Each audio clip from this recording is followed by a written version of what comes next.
generally teach Ryan not to do things that we will not do. How do we get her to repeat an action that we want to encourage? Is we positively reward her when she does it, like encourage her, say, well done, May. We actually threw her toys away when she doesn't want to keep them, so we just open the door and throw it outside. And she was like screaming. Yeah, and I put her to one side and then give her a lecture. Then when she's asleep, right, the poor dad have to go out and take the toys back and clean it up.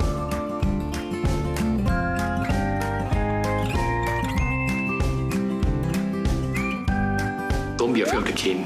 Cane still works. No lah, cannot say like that. Well, Never scolded her since she was born. There are no canes at home. Not yet. Because there is this phrase that says, spare the cane and spoil the child.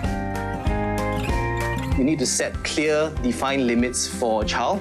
Basically, they need to know what is right and wrong and what are the consequences of the behavior. So it's more important actually, if you want the right behavior to be done, is to encourage positive behavior, to take note of when the child does the right thing, do that more often, rather than only say something when the child does something wrong.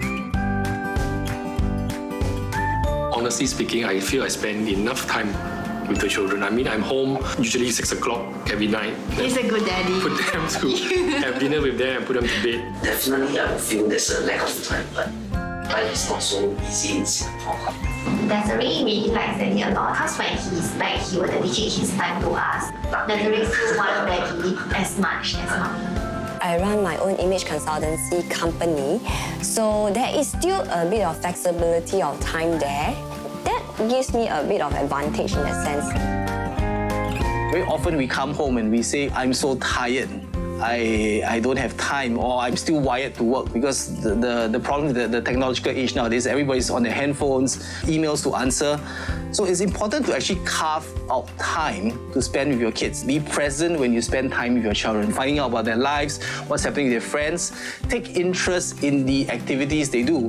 When my child picks up a new game, I may not want to play it, but I start playing a little bit of it. And at the same time, when these conversations go about the game, they tell me other things about their lives as well. So that's a good way to break that barrier between the parent and child.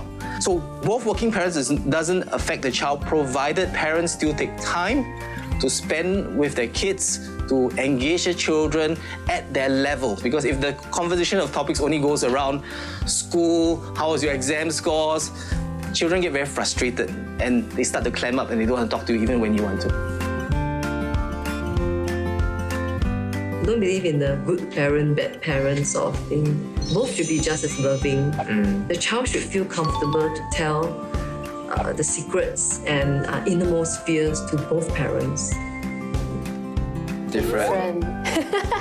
With different parenting styles, right, we try to accommodate each other's flaws and advantages. So it's kind of like a best of both worlds. What we do is we extract the best bits out of it and try to run it.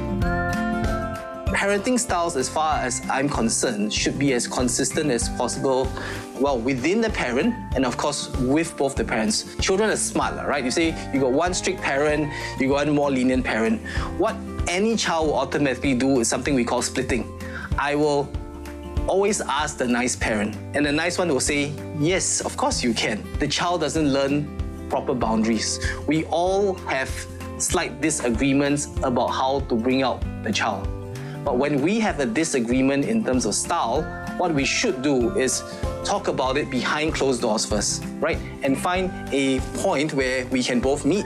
And at that point, we bring a united front to the child, such that the child learns consistency. And you definitely get a lot better behavior from children if the parenting style is more consistent and not so discrepant between the parents.